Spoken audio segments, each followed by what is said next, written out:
So here is a law for you. You are worried, you are afraid, you are uncertain only when you are unwilling to know. You, the spirit, is the thing that knows.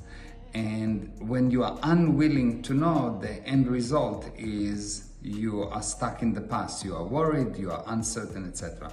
Now, in order for you to improve, you will have to figure out how to undo this unwillingness, how to become willing. Restore your willingness to know.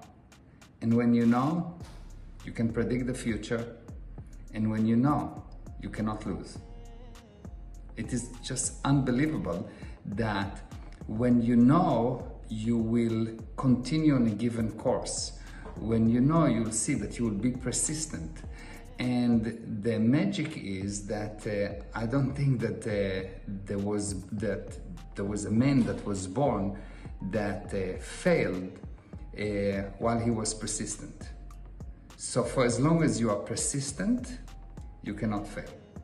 And to be persistent, you need to be willing to know, just willing to know. Join the seminar, change your life, guaranteed.